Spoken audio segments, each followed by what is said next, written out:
graças a Deus. Hoje eu estou tomando um pouco mais de água, porque, irmãos, eu peguei uma gripe a semana retrasada, que fazia tempo, eu não sou um cara de ficar gripado. Eu peguei uma gripe que me deixou meio derrubado. Foi um dia só derrubado, mas me arrebentou. E ela me deixou um resquício meio zoado. Minha garganta está secando muito, eu estou com uma tosse parecendo um cachorro velho às vezes. E aí eu vou falando, minha boca seca rápido. Então, por isso que eu estou bebendo um pouquinho mais de água, tá? Só estou te explicando para você não achar que eu estou com algum problema. Não, é só um resquício da gripe, que eu não sei o que foi. Vamos lá. Hoje eu preparei uma palavra com um tema transformado pelo Evangelho. Eu tenho pensado muito sobre isso, sobre esse poder que o Evangelho tem. E até falei um pouco sobre isso na semana passada numa igreja que eu preguei, sobre esse movimento do Evangelho. E eu tenho meditado, irmãos, sobre tudo que a palavra gerou, sobre tudo que a palavra gera, e sobre tudo que a palavra ainda há de gerar em nós. E o Evangelho, ele é tão incrível, que ele tem um poder de mudar os nossos destinos.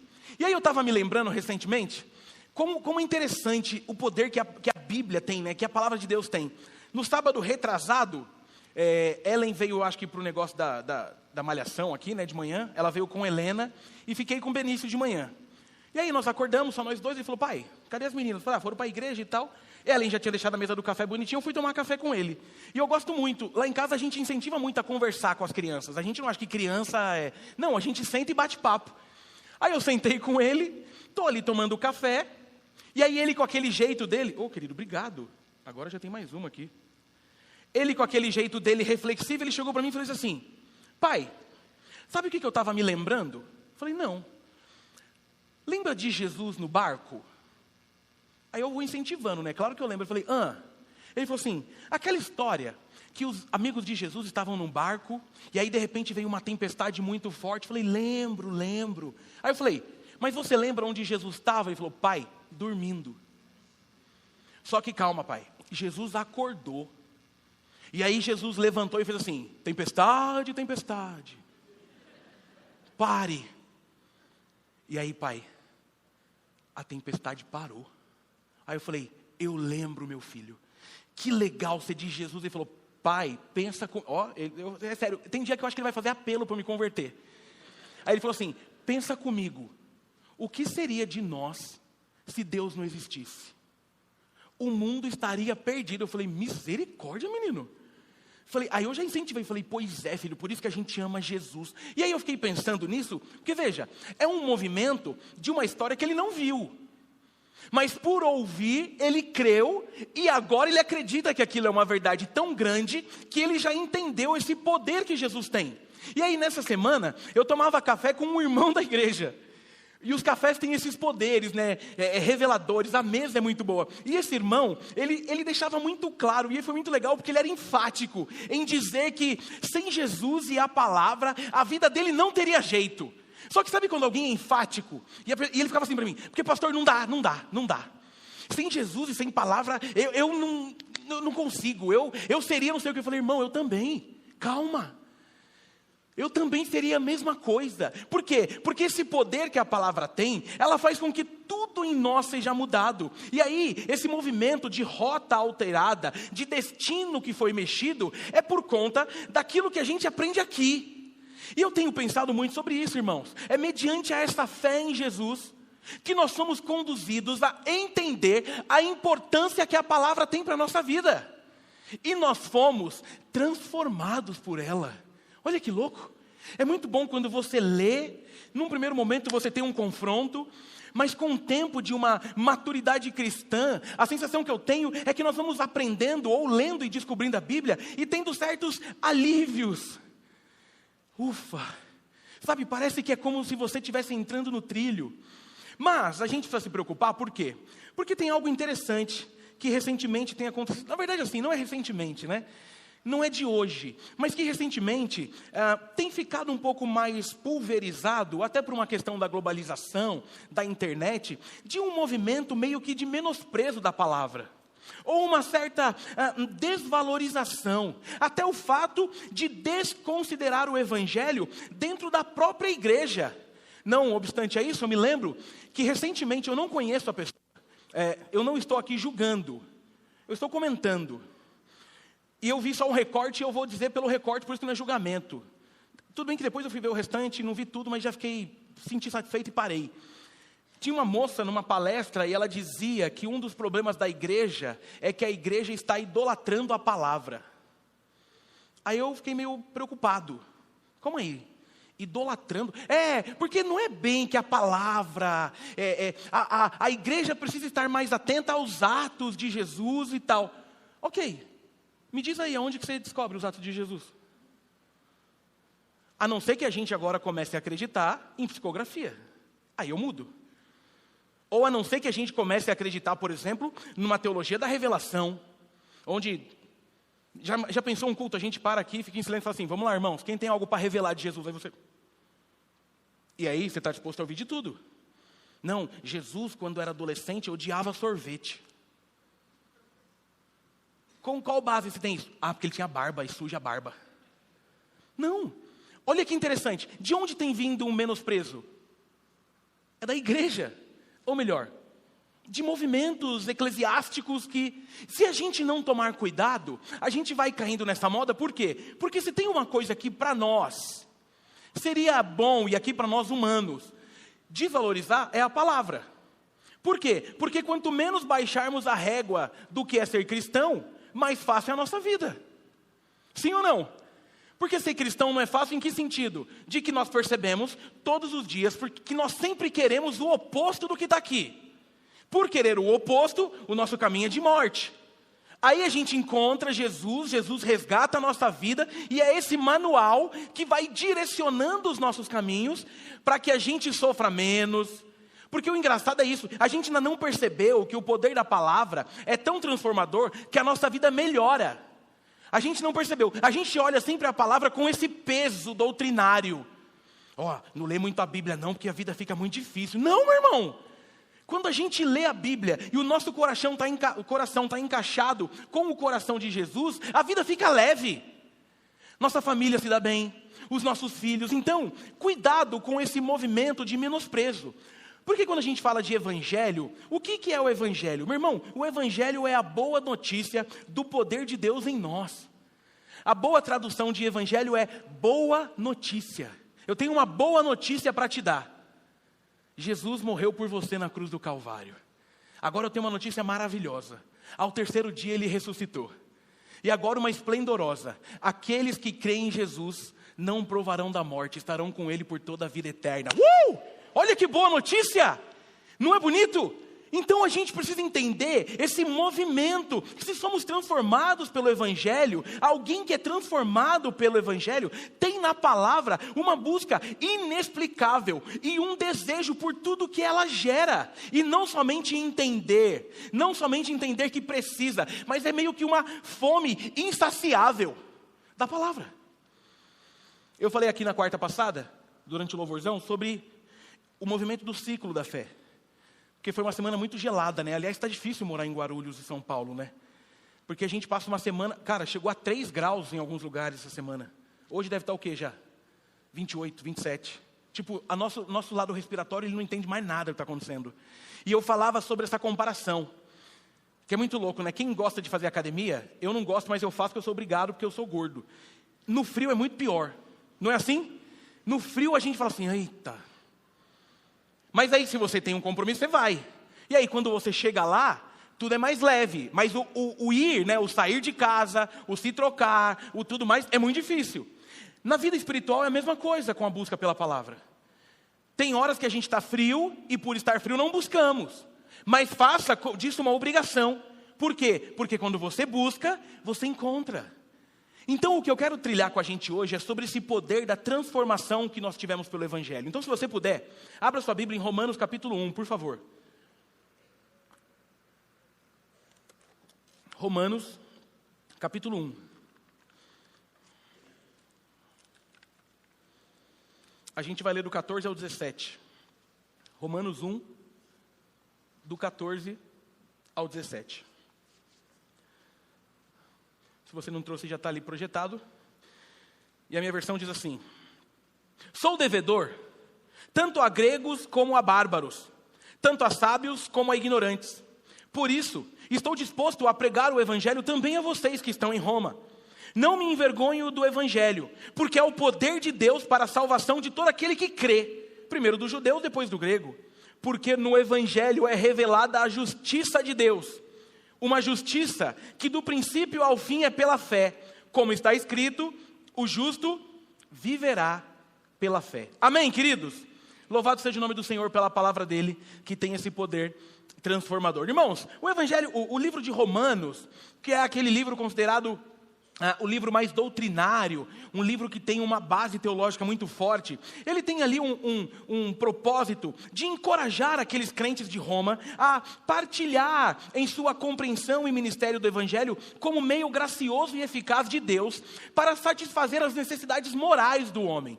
Então o livro de Romanos, no capítulo 1 ao 11, por exemplo, o Paulo ele aborda o sacrifício que Cristo fez por nós na cruz como prova de uma misericórdia de Deus, como prova de um cuidado de Deus. Quando a gente cair para esse texto que a gente leu, nós estamos aqui sobre Paulo tratando a necessidade da pregação do Evangelho, a necessidade de entender que essa palavra é uma palavra que precisa ser dita. Paulo ele vai então falar sobre esse entendimento que ele teve sobre a fé cristã, e aquilo que ele viveu em Jesus foi tão forte que ele não tem outra escolha que não seja representar o Jesus que mudou a história dele. Até porque Paulo tem um senso que às vezes eu sinto que falta em nós, que é esse senso de entender quem nós éramos e quem nós somos em Jesus, e perceber que é tão grandioso o que foi feito em nós, que não tem outro sentido que não seja dar a nossa vida para Ele.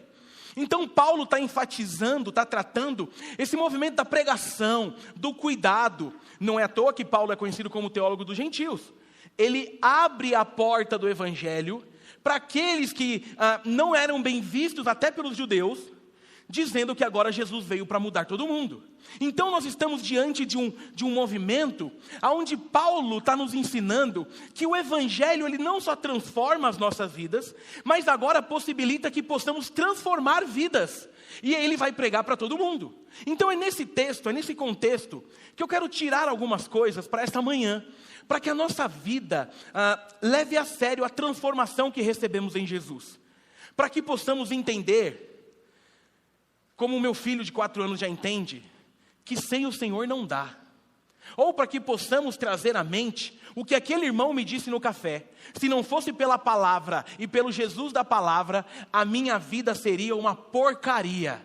Então o que eu quero é que a gente saia daqui hoje potencializado pelo poder transformador do Evangelho, para que sejamos um representante de Jesus nesse mundo. E a primeira coisa que eu quero deixar para o seu coração é que ser transformado pelo Evangelho é entender que somos devedores. E aqui o bicho já pega. Olha o que Paulo começa a dizer no 14: sou devedor tanto a gregos como a bárbaros, tanto a sábios como a ignorantes. E aqui, quando a gente lê a palavra devedor, geralmente a gente atrela devedor ao sentido de graça. Certo? Então assim, eu fui alcançado, hoje eu devo a minha vida ao Senhor. Mas não é o que Paulo está dizendo. O John Stott, ele tem uma fala sobre essa fala de Paulo que é muito legal. O John Stott, ele explica essa fala de Paulo da seguinte maneira: existem 2 jeitos de sermos devedores.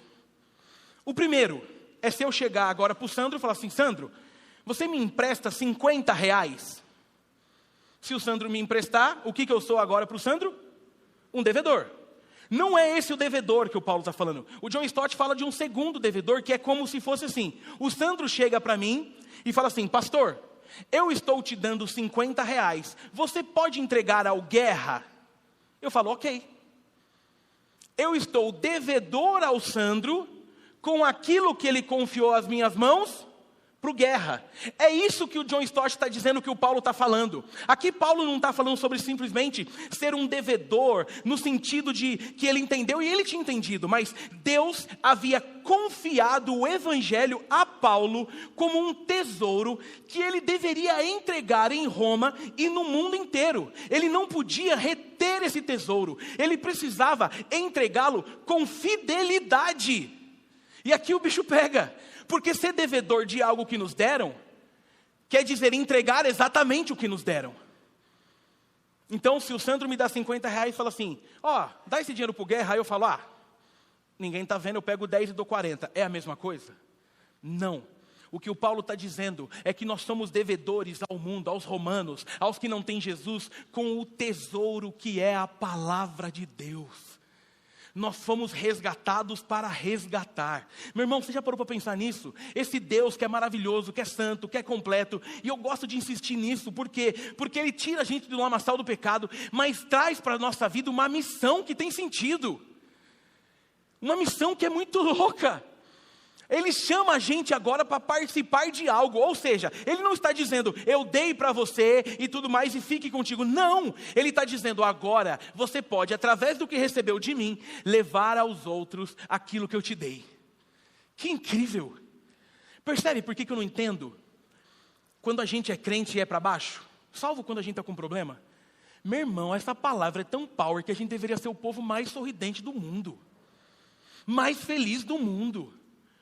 Está confiado às nossas mãos o tesouro precioso, algo que não dá para explicar. Eu gosto sempre de pensar naquela, é uma dinâmica que eu usava muito com jovem, que eu falava sobre descobrir um remédio que curaria o câncer. O que a gente faria como igreja se descobrisse um remédio que cura o câncer? A gente sairia, se não fôssemos estelionatários, bandidos, a gente levaria o remédio para todo mundo, sim ou não? Só que nós descobrimos algo maior do que a cura do câncer. Nós descobrimos algo que gera salvação. Obrigado, querida. Nós descobrimos algo que está para além da cura de qualquer doença. Somos devedores por isso. Porque o mundo está num caminho de morte e nós sabemos o mapa para mudar a rota. É por isso que Paulo se sente um devedor. É por isso que crente raiz não vibra quando o pecador morre. É por isso que crente raiz, quando percebe uma oportunidade, pô. Então, entenda, esse poder transformador do Evangelho gera em nós um coração devedor, porque está confiado às nossas mãos, seguir a jornada daquilo que o Senhor Jesus tem para o mundo. É para agora. E de novo, é um texto que mostra mais uma vez que o crente não pode se achar. Porque nós somos um nada, tratado por um Deus maravilhoso, e que confia em nós um empréstimo, dizendo, agora leve para todos. Esse é o poder transformador do Evangelho. Amém, queridos? Segunda coisa desse texto maravilhoso. Ser transformado pelo Evangelho é estar pronto para proclamá-lo. Verso 15. Por isso estou disposto a pregar o Evangelho, também a vocês que estão em Roma.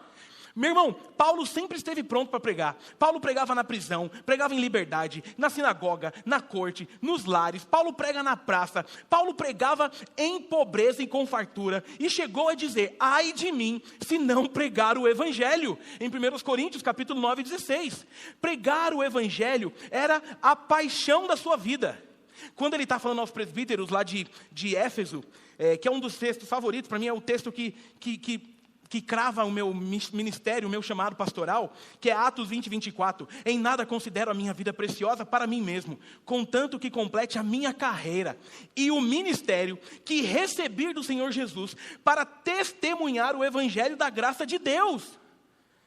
A gente tem que estar pronto. E aí talvez você diga assim, Brunão, mas eu não consigo. Porque a grande dificuldade do crente hoje é falar de Jesus nos ambientes onde não tem Jesus. O que deveria ser para a gente o nosso grande desafio, a gente tem a barreira. E é muito legal, eu sempre falo para você que tem barreira, prove, pelo menos prove. Para você ver que sensação incrível. Todo crente deveria testar. Chega no seu emprego e pede para orar para alguém, ou dá uma palavra para alguém. Você tem medo até perceber que a pessoa está esperando. Você fica receoso até perceber que quando você jogar o assunto, geralmente o coração desmonta. Pode ser que não? Claro que pode. Mas eu vou te dar um dado aqui, sem medo de errar. 90% vai amar ouvir o que você tem para dizer sobre Jesus. 90%. E outra, se não está preparado para proclamá-lo, é tempo de se preparar para proclamar. É por isso que tem o PAC, tem EBD, tem PAC Family, tem curso de evangelismo. Tem curso de evangelismo. Olha isso. Então o que o Paulo está nos ensinando, e o Paulo tem essa sacada, né? Não importa o ambiente, não importa se tem poder, não importa se tem rei, não importa se tem juiz, não importa o que tem. Paulo, ele era uma máquina de falar de Jesus. Então, se o Evangelho nos transformou, é tempo da gente estar pronto para seguir isso, falando sobre ele. E aí, talvez você fale assim, mas eu tenho dificuldade de falar e tal, e não quero. Eu vou te dar uma dica muito preciosa, que está muito forte no meu coração. E essa dica é sobre você entender, veja, valorizar a obra de Deus não é você ler e achar bonito. Porque achar a palavra de Deus bonita, todo mundo pode achar. Até um ateu pode achar, porque é bonito. Tem texto que você lê. Quem lê, por exemplo, 1 Coríntios 13, é bonito. O Antigo Testamento tem umas partes que é meio perigosa, que não é bonito. Mas o sentido não é ler e achar bonito, mas é entender e dar continuidade àquilo que o Senhor apresentou às nossas mãos, às nossas vidas. E aí, olhando para esse movimento de estar pronto, irmão, deixa eu te contar uma coisa aqui, em nome de Jesus, presta atenção. As nossas atitudes também falam.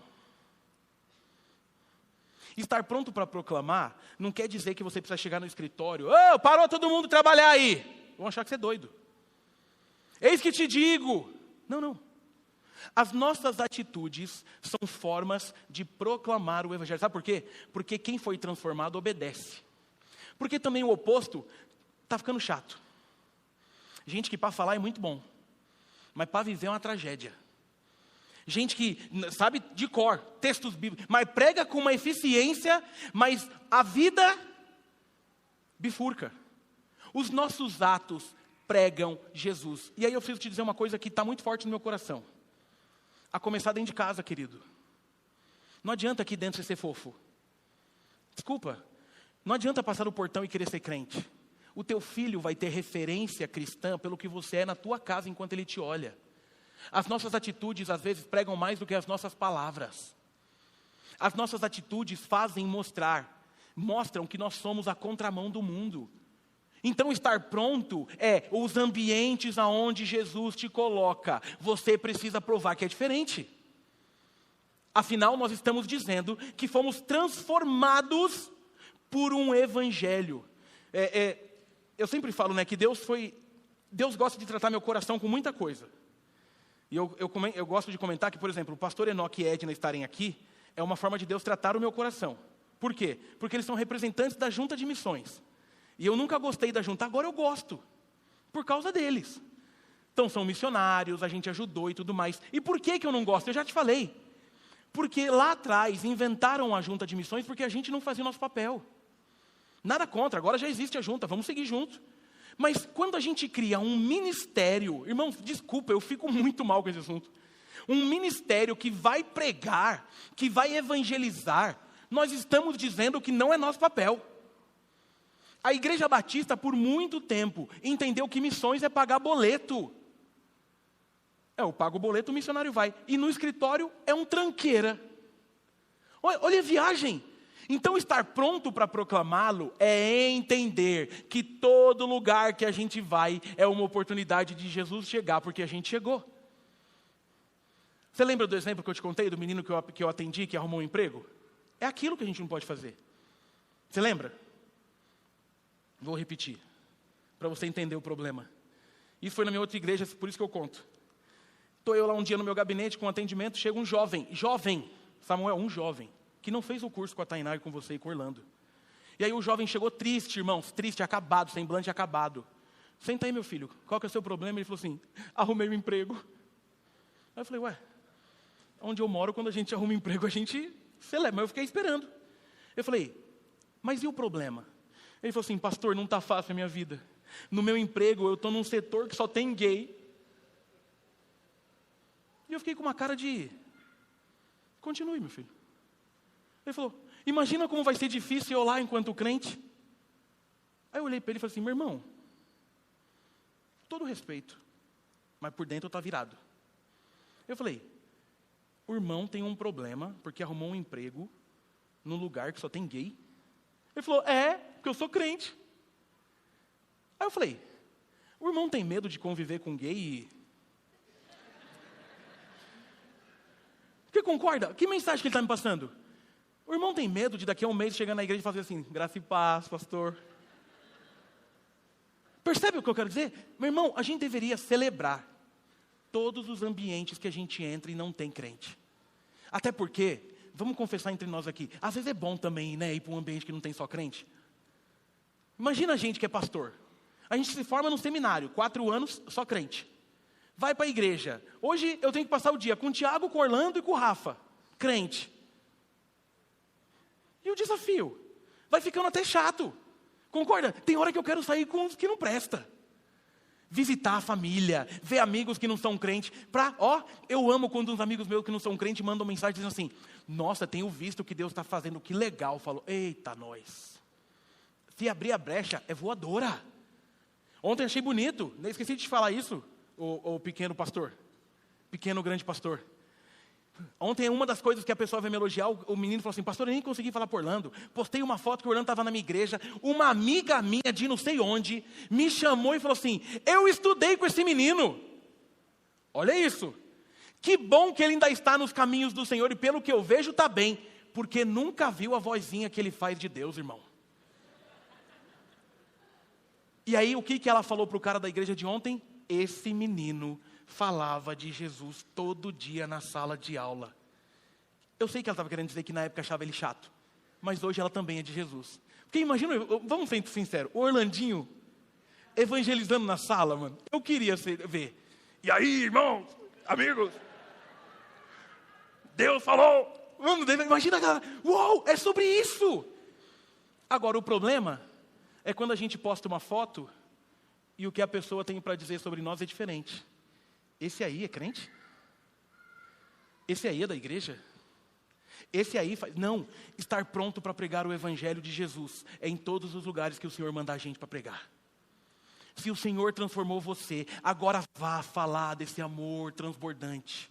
E aí eu vou para o terceiro e último ponto. Ser transformado pelo evangelho é trocar a vergonha pela certeza de que dele emana o poder para a salvação de todos. Meu irmão, aí o Paulo vai falar assim no 16, eu não me envergonho do evangelho, porque é o poder de Deus para a salvação de todo aquilo que crê, primeiro dos judeus e depois do grego. E aqui o F.F. Bruce diz que essa expressão, não me envergonho do evangelho, ele quer dizer que Paulo se gloria no evangelho e considera alta honra proclamá-lo. Não é só não ter vergonha, é sentir o privilégio de poder falar sobre esse evangelho. E aí, ao levar em conta tudo isso, os fatores que estão ali ao redor de Paulo, talvez você pergunte assim, mas por que Paulo está falando sobre vergonha? Olha que interessante para o contexto cultural do momento. Para aquele ambiente, o evangelho era identificado como um carpinteiro judeu que foi crucificado.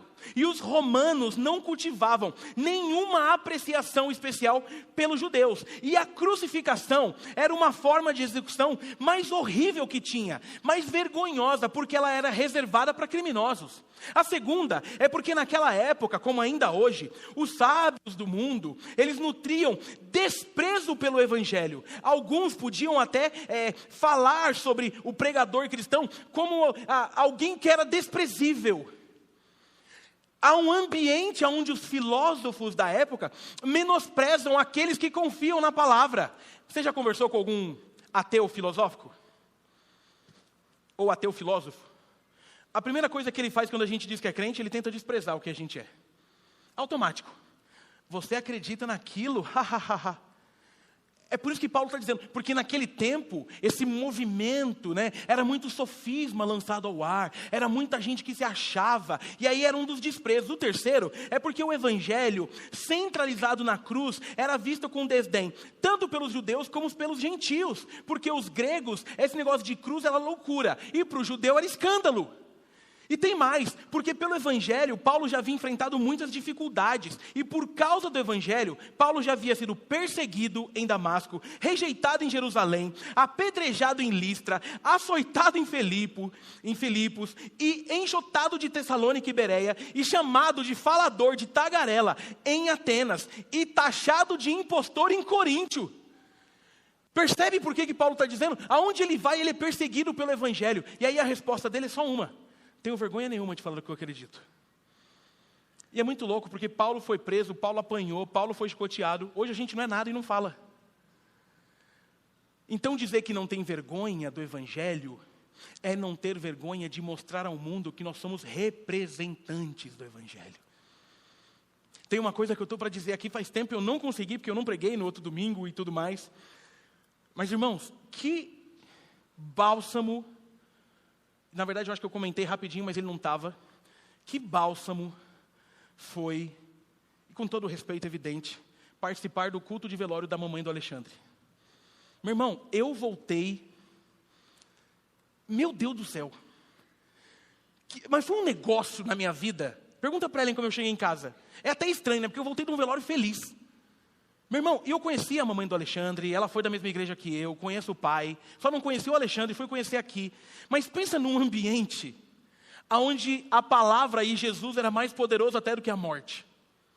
Meu irmão, teve tiração de sarro dos irmãos. Eu achei que era só o Alexandre zoeiro. O Alexandre é o mais quieto da família, pra você entender o tamanho da tragédia. Eram os pastores da família, porque ele tem um monte de irmão pastor, ele tem um irmão que é bispo da Renascer. E aí, sabe onde aquilo pegou meu coração? É que o poder transformador do Evangelho faz com que a gente pregue a palavra de Jesus até quando a nossa mãe está num caixão, cara. Tenho vergonha não. Então, a gente precisa entender que não se envergonhar é pagar o preço para que ele continue sendo dito por todos os lugares. Quem aqui já apanhou por pregar o Evangelho? Talvez um missionário que esteja entre nós tenha passado por isso, mas nós brasileiros, o máximo que a gente vai receber é o desprezo. E aí eu vou te contar uma coisa. Eu fico imaginando as pessoas que no caminho em que desprezaram Paulo depois se converteram. Até porque Paulo era o maior exemplo. Por que ele não liga? Porque ele era perseguidor de crente. Meu irmão, Paulo era o cara que batia em crente, era o cara que perseguia crente, era o cara que fazia da vida dos crentes um inferno. Mas ele foi transformado por esse Evangelho. Como que ele vai ter vergonha de algo que mudou a jornada dele? É tempo da gente olhar para tudo isso e perceber que se formos transformados, é tempo de viver a verdade da palavra e gerar transformação por onde a gente passa. Crente dominical não serve para nada. A igreja não se resume a frequentar culto. A igreja se resume a representar Jesus no mundo, a seguir algo que é da parte dele. E eu concluo dizendo que o resultado desse Evangelho, ele não produz apenas uma fé salvadora, mas também uma fé santificadora. É o Evangelho que revela em nós o que é de mais importante, porque ele conclui no 17, porque no Evangelho é revelada a justiça de Deus, uma justiça do princípio ao fim é pela fé, e como está escrito, o justo viverá pela fé, o justo é salvo pela fé, o justo vence pela fé, o justo caminha de fé em fé. E aí tem uma música que a gente cantava antigamente. Eu nem pedi nada pro Tiago, mas se quiser já aproveita, que você sabe tocar tudo mesmo. E ele ainda nem ligou o teclado, a gente pode cantar antes que ele cante outra coisa. Eu fiquei ali sentado e hoje eu vim para cultuar no máximo. Eu falei, hoje eu não quero saber de nada. Ele estava cantando, eu estava vibrando. Mas tem uma música que a gente gostava de cantar, eu nem sei quem é o autor, que diz assim, ó. Sim, eu amo a mensagem da cruz,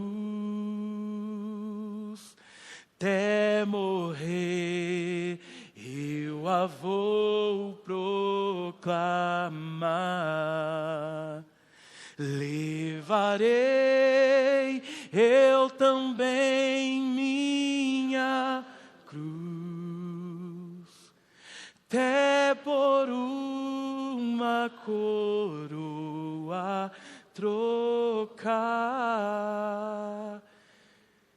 Eu amo essa mensagem da cruz.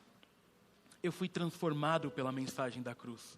E agora eu vou levar a mensagem da cruz por onde eu for. Amém, queridos? Você pode fechar seus olhos, eu quero encerrar orando por você, antes da gente ir para a ceia. Olha, eu quero, enquanto você está aí falando com o Senhor, a orar por você, lembrar que a vida cristã é sobre o nosso dia a dia com essa palavra. Meu irmão, não dá para ser crente sem vida devocional, não dá para ser crente sem Bíblia, não dá para tentar viver com a força do nosso braço, não dá para insistir naquilo que por muitas vezes é perda de tempo, não dá. É tempo da gente entender que essa transformação foi tão preciosa, essa transformação foi tão grande, essa transformação foi tão especial, que agora eu quero cumprir aquilo que o Senhor tem para a minha vida. E aí talvez você esteja vivendo as angústias da vida, as tristezas da vida, e o que está faltando, na verdade, é você ter firmeza naquilo que você diz que acredita. Amar a mensagem da cruz não é frequentar a igreja. Amar a mensagem da cruz é entender que a partir de agora eu represento essa mensagem. A partir de agora eu levo essa mensagem. eu fui transformado, e quando eu olho para a vida que eu tinha, eu sou tão impactado, que agora tudo que eu tenho nas minhas mãos é levar essa mensagem adiante, é fazer com que mais pessoas conheçam essa mensagem, é fazer com que o nome de Jesus seja conhecido. Eu não me envergonho do Evangelho, ainda que digam um monte de coisa. Mas ser jovem crente é brega, é careta. Eu amo a mensagem do Evangelho, eu não me envergonho. É tempo da gente se posicionar. E por uma questão, somos devedores da mensagem que recebemos e agora precisamos levar ela adiante. Portanto, que o Senhor nos ajude a termos firmezas no Evangelho, para que o nome dele fique cada dia mais conhecido. Obrigado, Jesus. Nós louvamos o teu nome porque a tua palavra é poderosa, a tua palavra tem um poder transformador. Nós louvamos o teu nome porque nós não merecemos, mas fomos alcançados um dia pelo Senhor, e hoje nós temos a honra, a alta honra, de proclamar o teu Evangelho, porque somos devedores àqueles que ainda não te conhecem, porque devemos estar prontos, e nós não nos envergonhamos da mensagem que mudou a nossa história. Nós estávamos fadados ao inferno, à perdição, mas o Senhor nos encontrou, nos curou, nos transformou, e agora quer usar as nossas vidas, para que possamos ir adiante, ir além, fazendo o seu nome ainda mais conhecido. Muito obrigado pelo poder da tua palavra, é a nossa oração, em nome de Jesus, amém e amém. Deus abençoe. Agora a gente vai ter um momento da ceia.